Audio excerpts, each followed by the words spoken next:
Okay, it is my pleasure. Welcome everyone to another one word mind seminar. Today it's my pleasure to introduce the speaker, Noam Razin. I met him in Germany and met several times in several talks and also in Wolfa. And I think his work are very interesting on very, I would say, various aspect. So today he's going to talk about understanding and overcoming pitfalls in language model alignment. The floor is yours.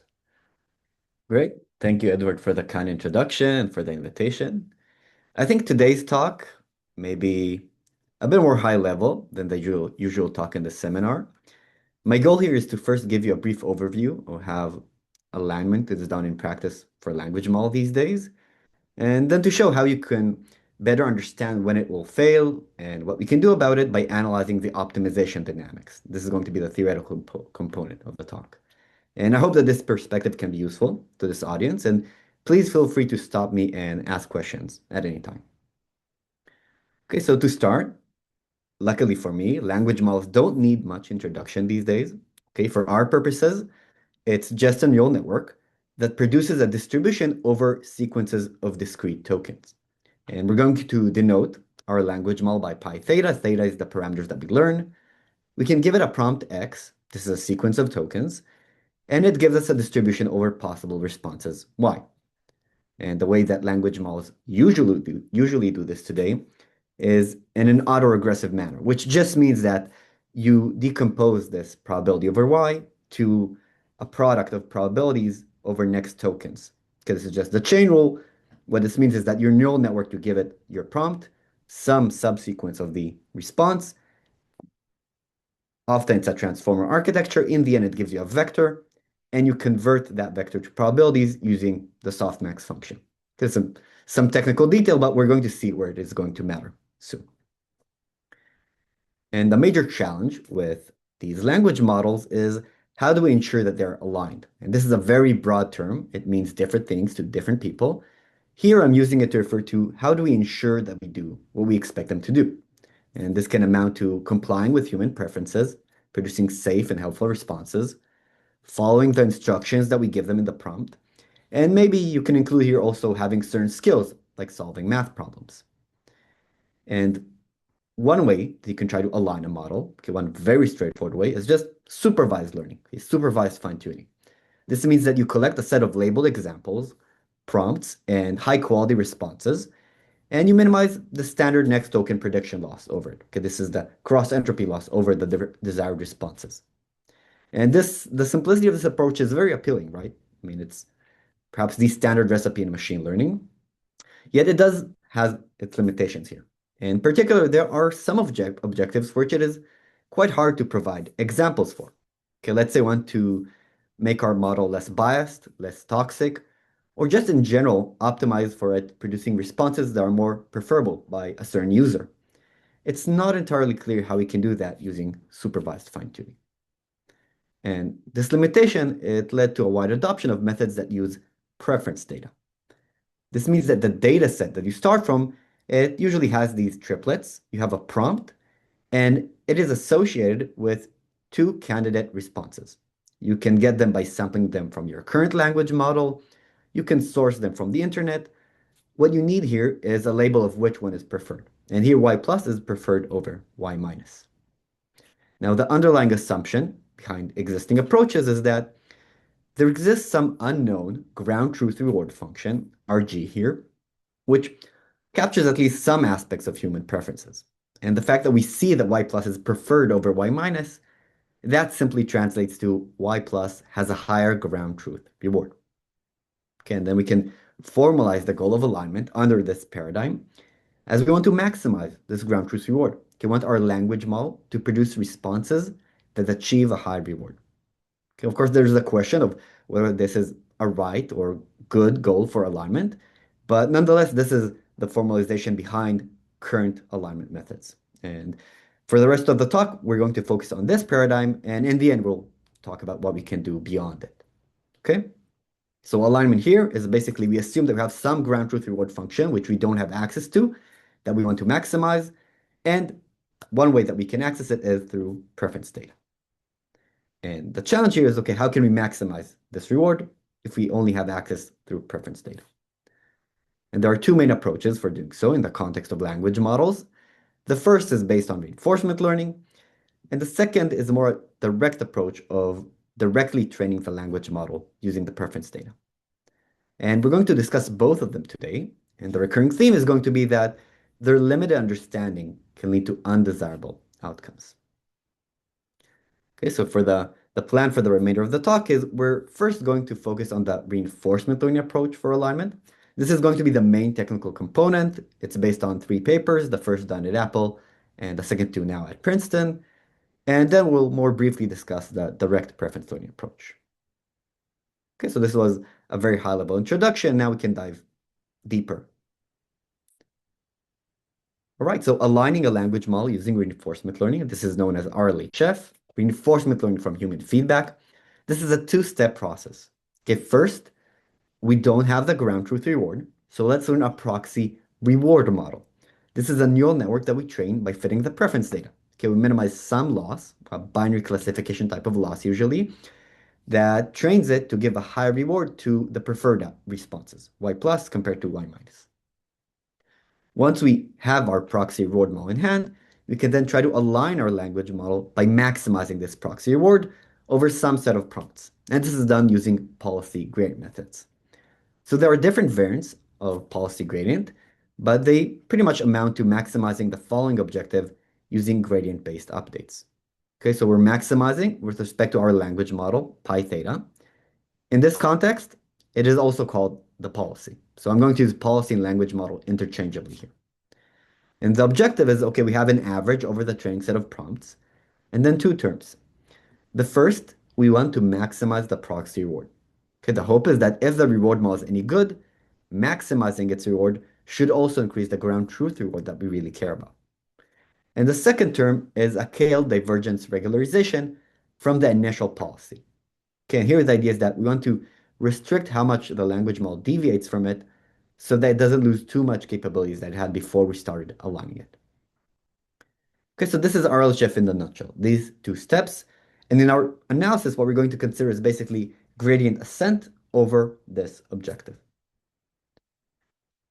Now, the success of RLHF, it depends heavily on the quality of the reward model, right? In the end, it provides the signal for learning here.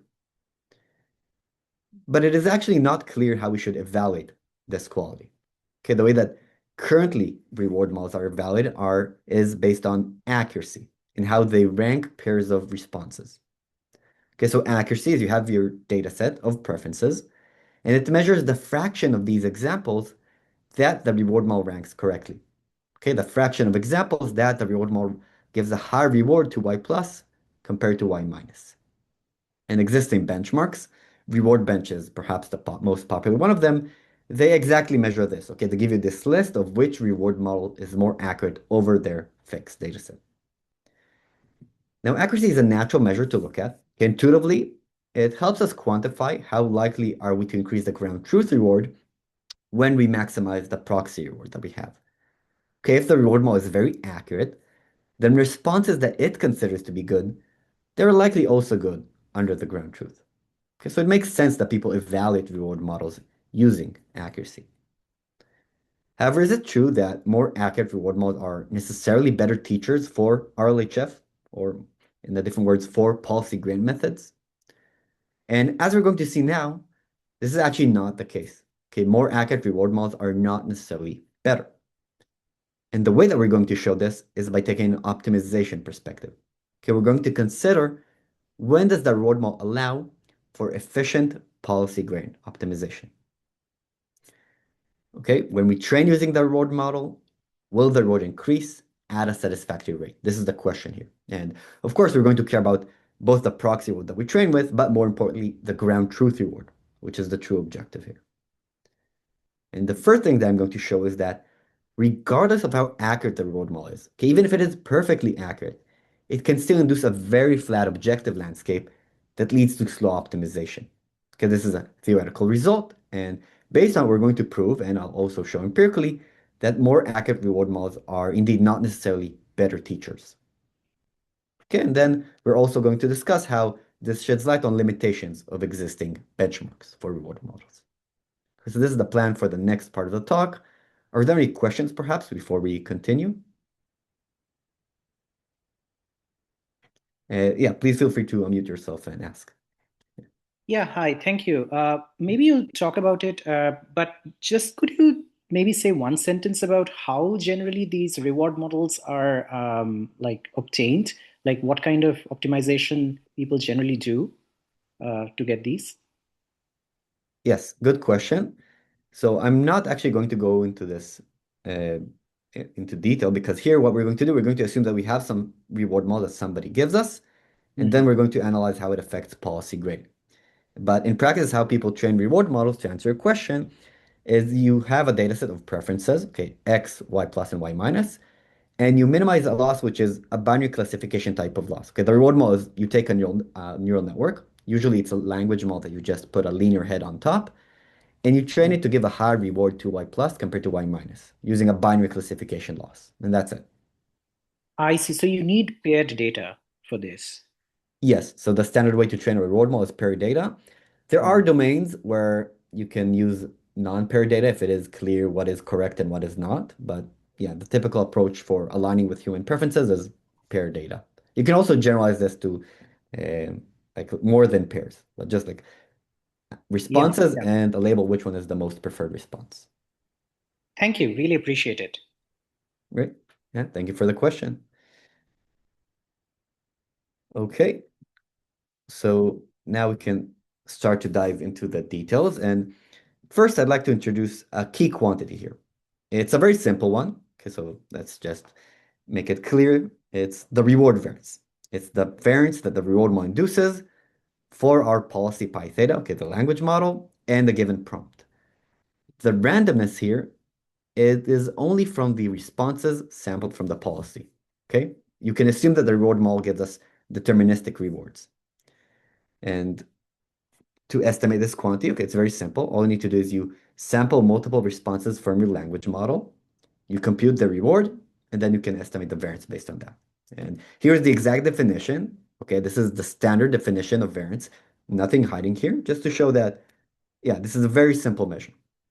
And the way that you can interpret this from the perspective of the reward model, which is what we're going to do, it measures how well it separates the responses that are probable under our policy. Okay, if it gives roughly the same reward to all responses that our policy is likely to produce, then the reward variance will be low. But if it separates these responses well enough, then it will not be low. Another way that you can think of this is some form of margin. Okay, it measures the margin of the reward model on responses which are probable under the policy. And note that in contrast to accuracy, okay, actually disregards completely the degree of separation between responses. It only depends on how the reward model ranks different responses. And so accuracy and reward variance, they effectively measure independent properties of the reward model. All right, what we show is that reward variance is intimately connected with policy grain optimization. When it is low, it will take us a long time to increase the reward. Okay, formally, we show that the time that it takes you to increase the expected proxy reward, this is what you maximize during training, and also the ground truth reward that you want to evaluate yourself on, then the time to increase these rewards by any desired amount, okay, whether it's just a small constant or you want to be near optimal, either way, you're going to have to pay a time which grows inversely with the initial reward variance. Okay, what you have here is an average over the training set of prompts, and then the variance of the reward with respect to the initial policy, and you have here some inverse relation. The exact power is not super important. What is that the lower the initial reward variance is, the longer it will take us to increase the reward. Okay? And the reason that this happens is because the gradient of this reward maximization objective, it turns out that it vanishes whenever the reward variance is low. Okay, this is a new connection that we make between reward variance and the optimization landscape of policy gradient methods. We then also prove that this gradient will not increase fast in norm. So effectively what is going on is that when the reward variance is low, you're stuck in this very flat area of the objective landscape, and it takes you a long time to escape.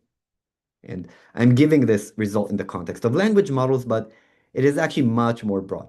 Okay, it applies to any reinforcement learning setting where you have a policy that produces a distribution over outputs or actions using the softmax function. Okay, so this includes language models as a special case, but applies to pretty much any practical reinforcement learning setting with a finite set of outputs, because softmax is the standard way to produce a probability distribution from a neural network. Okay, and it turns out that this combination of softmax with the reward maximization objective creates a problematic objective landscape. And from our perspective, what this implies is that we need the reward model to induce sufficient reward variance if we want to have efficient optimization. Okay, you can think of this as a necessary condition for the reward model to work well. Okay. Now, as you might have noticed, this result does not depend on how accurate the reward model is. Okay, accuracy does not appear at all in this slide. And indeed, we can use this to prove that more accurate reward models are not necessarily better. Okay, for any initial policy that you give me, you can have a perfectly accurate reward model. Okay, it ranks all pairs of responses correctly. And on the other hand, a relatively inaccurate one. It can get almost all pairs of responses incorrectly, still needs to get some of them right though. And what you'll get is that the ground truth reward will actually increase arbitrarily slower if you use the perfectly accurate reward model compared to the inaccurate one. Okay, and by arbitrarily slower, I mean that for any arbitrarily large constant that you give me, there is a perfectly accurate reward model for which it will take it at least this long to increase the reward compared to the inaccurate one. So we can make this gap arbitrarily large. And here I'm giving this result in the extreme case where we have a perfectly accurate reward model versus an inaccurate one. But more generally, what we show is that optimization speed can be independent of accuracy. Okay, you can have, for any accuracy value, two reward models that have the same accuracy, yet one of them will work well, but the other will work poorly because it leads to slow optimization due to inducing low reward variance. To better understand where this result comes from, I believe that it's best to look at an illustration. Okay, so here this is going to be a proof by picture of sorts.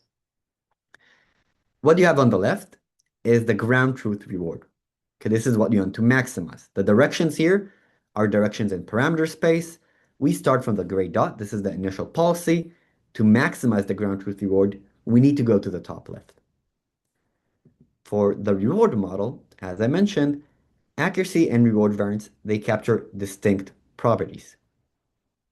Accuracy roughly translates to how well does the reward model agree with the ground truth reward on which directions are good. Okay, if the reward model is very accurate, it may also tell us, okay, you need to go to the top left to increase the reward. But if it is inaccurate, okay, this is what you see here towards the right, then it may actually tell us that some other direction is good, but that direction is poor under the ground truth. Okay, so we definitely want our reward model to be accurate. However, what we prove is that even if it is perfectly accurate, the reward variance controls the flatness of the objective landscape. So if you have low reward variance, you're stuck in this very flat area and it'll take you a long time to increase the reward. And on the other hand, you can have a less accurate reward model. And at least if it identifies some good directions and it induces higher reward variance, it can lead to faster increase in the ground truth reward. Because this is the essence behind the result that I just showed and why more accurate reward models are not necessarily better for policy grade optimization. All right, and this is something that you can also see in practice in standard settings. Here we take a data set that contains prompts with questions of the type that people ask ChatGPT, a 3 billion parameter language model, and we're going to train it using two different reward models. The first has a moderate accuracy, around 70%, and the second is actually perfectly accurate, but it induces low reward variance. And as you can see here, the ground truth reward increases slower when we use the red reward model that is perfectly accurate. Okay, so despite being perfectly accurate, because it induces low reward variance, it leads to slower optimization and slower increase here in the ground truth reward compared to the less accurate reward model. Okay. All right, so more accurate reward models are not necessarily better teachers in contrast to how they're currently evaluated. And another observation that is worth making here is that the same reward model can work well and induce high reward variance for one language model, yet work poorly and induce low variance for another. And the reason is that reward variance, it depends on the reward model, but also on the language model, on the policy. And in other words, you can formalize this using similar techniques and ideas as what I described before, and show that for different language models, different reward models can work better. Okay, you can have two reward models, blue and purple one, and two families of initial policies. Here again, a blue and purple one. And the blue reward model will work better for the blue policies in the sense that it will lead to a faster increase in ground truth reward. And the purple reward model will work better for the purple policies. And the idea here is that the blue reward model, it induces low variance for the ones in the purple policy family, and the purple reward model induces low variance for the policies in the blue family. Okay, and how you can imagine this is that simply these policy families, their distribution over outputs, it lies on different places of the output space. Okay, and in that case, the blue reward model can distinguish well enough between responses that the blue policies consider likely, but it doesn't distinguish well enough on responses that the purple policies consider likely, and vice versa. And okay, this is not a difficult claim based on what I already showed you, but the reason I believe this is interesting is because this implies that when we consider what makes a good reward model, we need to take into account the language model being aligned.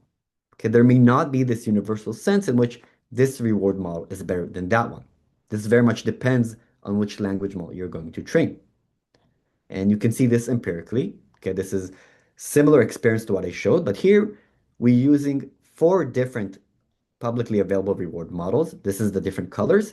And we're training three different language models. Each group in the bar plot here is a different initial language model. And you can see that for the one on the left, we have that the purple and the orange reward models work better. In the middle, it's the purple one. And on the right, it's actually the blue reward model, which works better. And this highlights that existing reward model benchmarks, which evaluate your reward model independently of any language model, they are fundamentally limited in what they can tell you. Okay, they are useful, they do give us some information, but at the end of the day, they can't really tell you which reward model will work better for your language model. All right, so to recap what we saw until now, we talked about what makes a good reward model for RLHF, and we took an optimization perspective on this question, where what we saw is that beyond being accurate, okay, we want the reward to be accurate, but we also needed to do sufficient reward variance if we want to have efficient optimization. We then use this observation to prove and show empirically that in contrast to how reward models are currently evaluated, more accurate reward models are not necessarily better.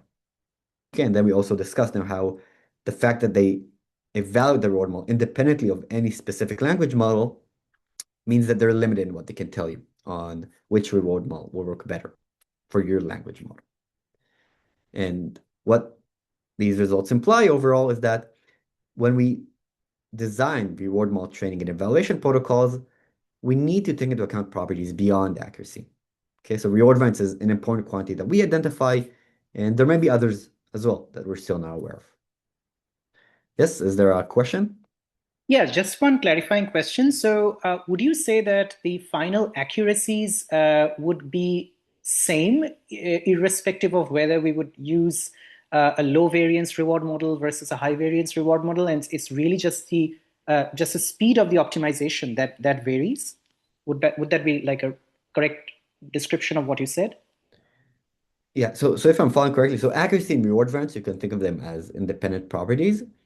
And reward variance, if it's low, it tells you that optimization will be slow. This is a necessary condition. It's not necessarily that highest reward variance is the best, but it's just like for the same accuracy reward model, it can have different reward variances. And if the reward variance is low, then it will take you a longer time to optimize using this reward model. Okay, but the final output of the optimization would be the same. Not necessarily. Okay, so the optimization dynamics here are are Ah, okay. it's a So this is yeah, actually what I was asking. they're not that simple, so it's hard to tell exactly how that affects you beyond optimization speed. And yeah, I think Mm. this is actually one of the remaining and I interesting think in the challenges. plot that you showed with the two curves, Yes. what we saw is that the curves are like yeah, yeah, this one. Like one of them is like definitely slower than the other. But I was wondering if like in the limit of infinitely many epochs, they would converge to the uh, same curve, or if that is something we can say, or Yeah, if that's a great question. So if you continue to optimize further, so what yeah, usually happens is that if you're more accurate, then you will in the end surpass the less accurate reward models. And the reason is that the less accurate reward model is less aligned with the ground truth. So if you optimize it for too long, this may even start decreasing. This is something that is called reward hacking. You're increasing the proxy reward, but this is the ground truth reward. It may actually start decreasing. And so it depends on the scale of the experience that you run. This is kind of a typical scale that people use. Often you don't run many epochs because of the scale of the models and the data. And in yeah. this case, you often see that more accurate reward models are not better. But if you have infinitely many compute, then I think that the perfectly accurate reward model is what you want. That's great. Thank you so much. Yes. Okay, are there any more questions before we move on?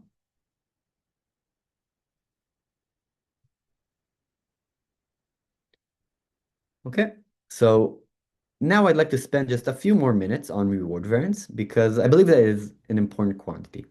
It depends on three factors. The first, which we mostly discussed, is the reward model. But it also depends on the data, which here is the prompt X, and the language model, the policy pi theta. And through these different dependencies, it can shed light on other aspects of the RLHF pipeline and also has practical implications. If we focus first on the language model perspective, then what you can see empirically is that doing an initial supervised fine-tuning phase, okay, training the language model to directly produce some outputs, some responses, which we believe are at least of decent quality, then this can substantially increase the reward variance for the policy grain phase. Okay, in other words, through our theoretical framework, you can understand this as doing supervised fine-tuning on some task can help you find a less flat initialization for policy grain. And this can help explain why doing this supervised fine-tuning is helpful in practice. This is somewhat common to do, and also can give guidelines on when it should be necessary or not.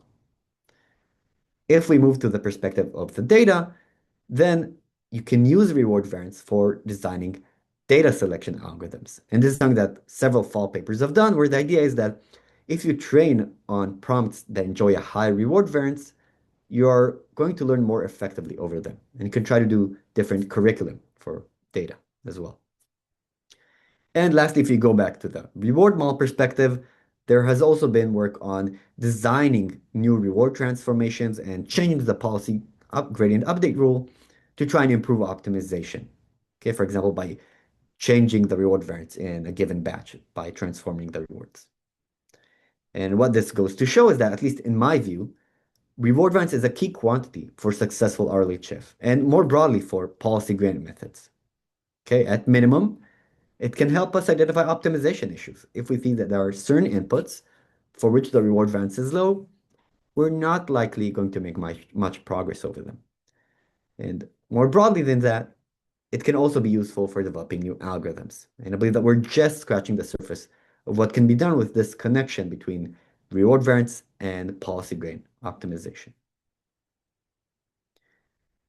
All right, now one final remark that I'd like to make about RLHF before we move on. Until now, we discussed how the properties of the reward model, this includes the accuracy and reward variance of it, how they affect RLHF. And these properties, they depend on the type of the reward model we use. You can think of this as the parameterization of the neural network that we use to get our scalar reward. And there are different types that you can choose from today, but we don't really understand what are the relative pros and cons of these different types. And this is something that we just began to address in a recent paper, where we consider why different reward model types tend to generalize differently. In other words, we analyze how their implicit bias differs. Okay, why gradient-based optimization for training reward models 4 different types of reward models leads to different types of solutions. I'm not going to go into the details of this work today, but what I did want to highlight here is that there's still much more work to be done here. Okay, we don't understand nearly well enough this full pipeline of how the reward model type affects the properties that we get from it, and then how these properties affect the language model after we train it using policy gradient methods. Okay. So this is what I had to say about the reinforcement learning approach to alignment. And now we're going to more briefly discuss the direct preference learning approach. All right, so the motivation here is that while RLHF can work great, it is also quite expensive and unstable. Okay, we need to first train our reward model, which is usually based on a large language model. And then policy gradient methods, they can be quite tricky to get right. Often you need to tune the hyperparameters, and it's also expensive because you need to generate responses to train the model. And this led to the question of whether this two-step process is really necessary. Okay, can we just directly align our language model based on the preference data? And this is what led to the development of direct preference learning algorithms. Okay, so there are different variants of this approach. The most popular one is called DPO. It's not important if you don't know what it is. The main idea here is very clear and simple. Okay, you just take your preference data and you directly plug it into some loss function, L here. Okay, different variants, they choose different losses here. The main point in them is that to minimize this loss, you need to increase the gap between the log probability of y plus and the log probability of y minus. Okay, and intuitively what you might expect, or at least what I expected initially, is that when you minimize such a loss, the probability of y plus, of the preferred output, this is a preferred response in your training set, it should increase. And the probability of the dispreferred response, y minus, it should decrease. But what ends up happening in practice often, okay, when you run these algorithms, the probabilities of both responses tend to decrease.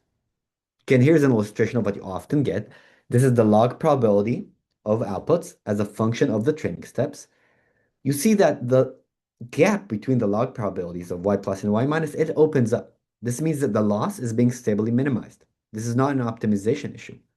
It's just that the way that gradient-based methods over existing models tends to minimize this loss is by reducing both probabilities just at different rates.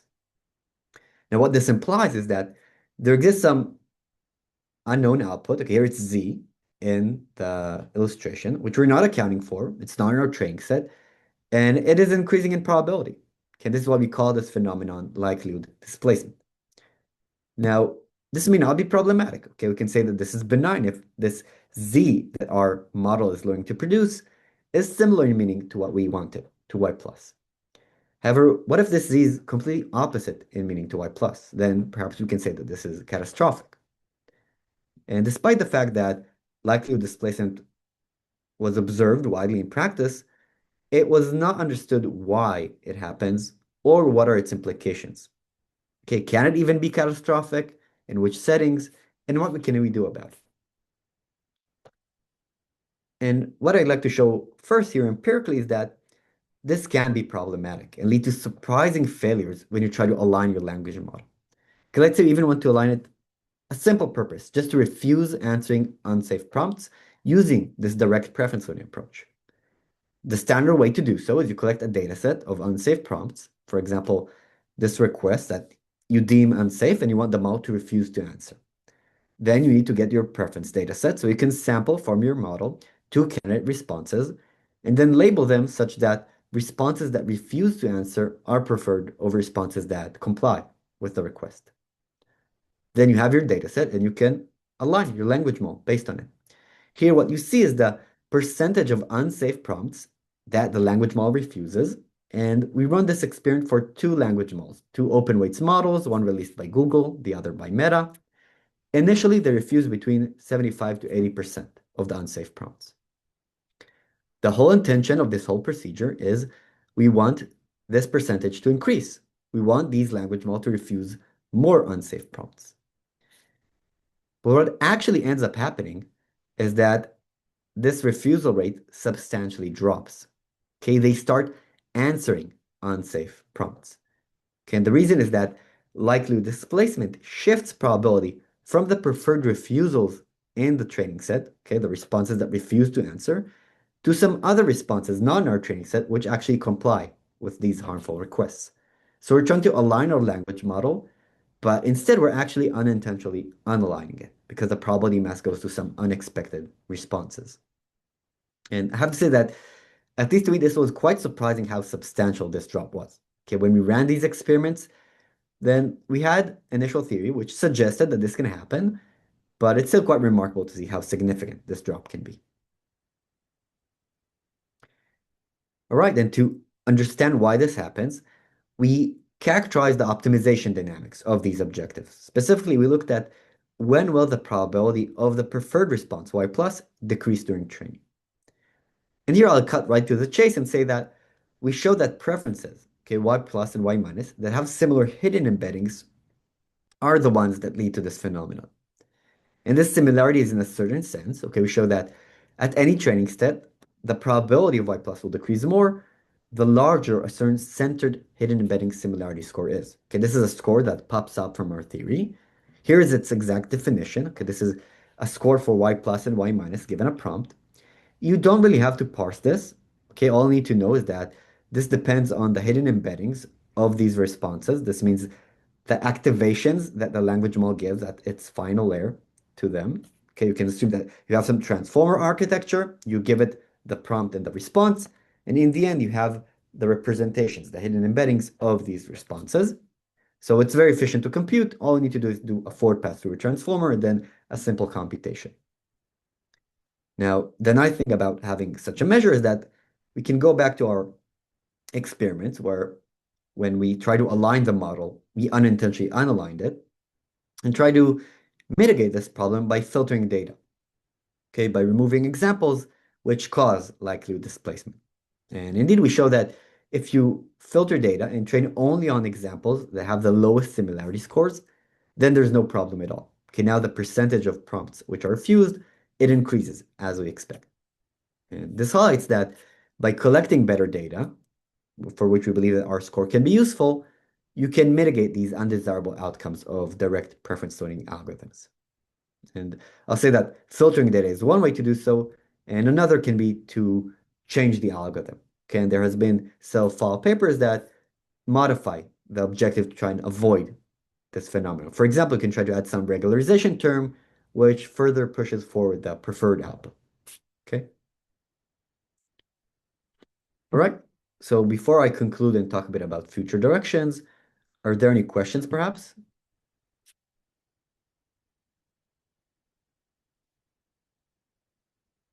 Okay, so to recap what we saw, we talked about the two main alignment approaches that are used in practice.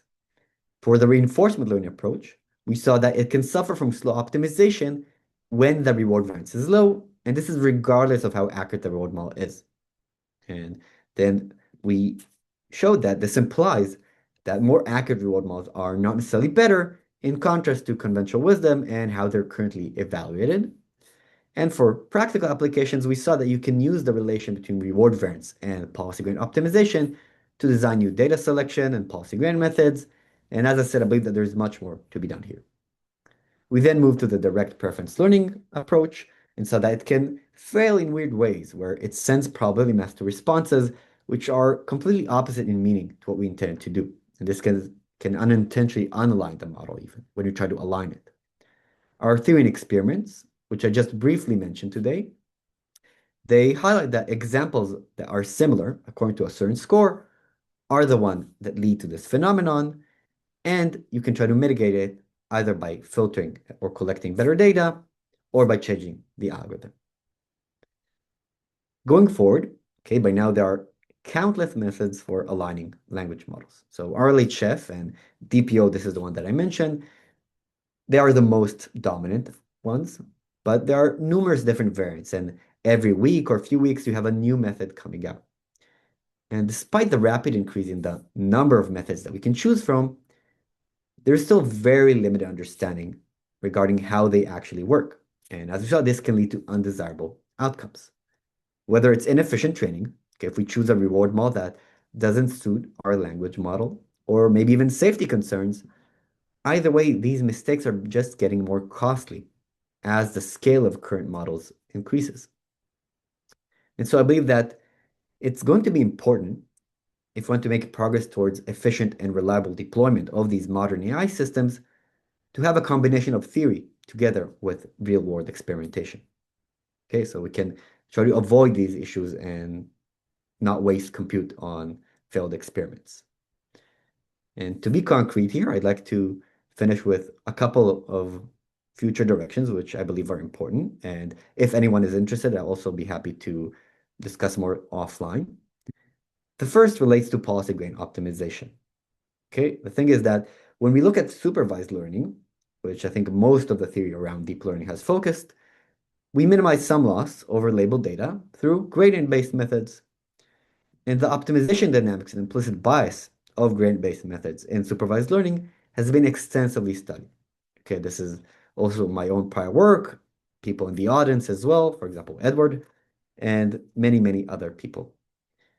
When we move from supervised learning to reinforcement learning, where we maximize a reward, okay, this is a different type of objective, using policy gradient methods, then now actually our understanding of the optimization dynamics and implicit bias of policy gradient, it is extremely limited.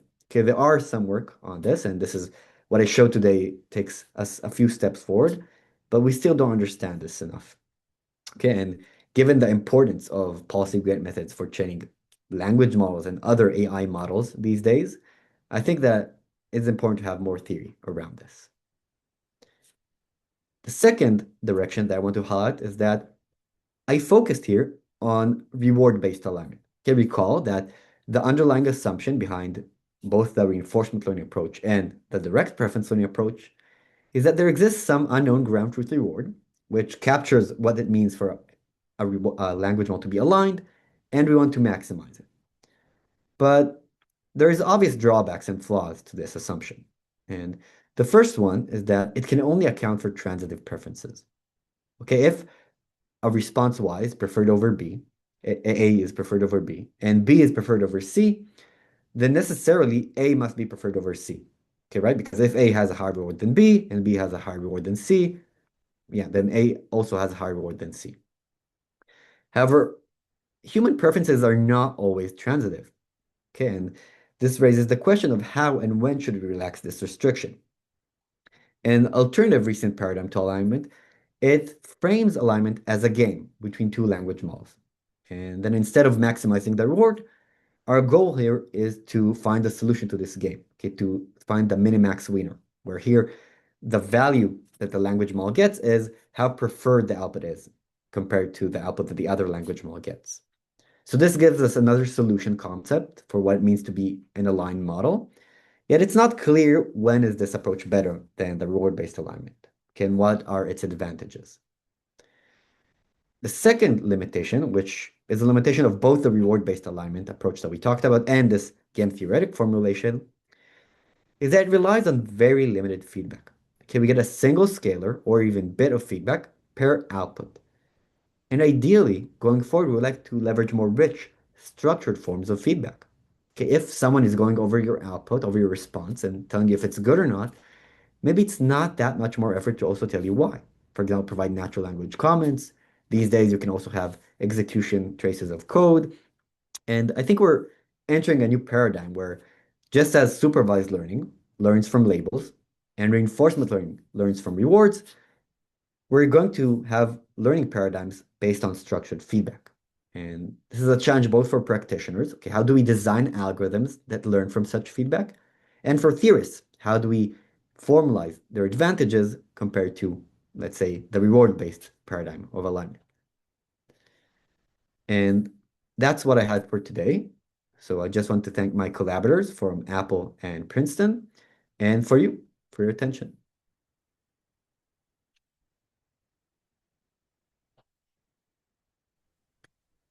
And if there are any more questions, then I'll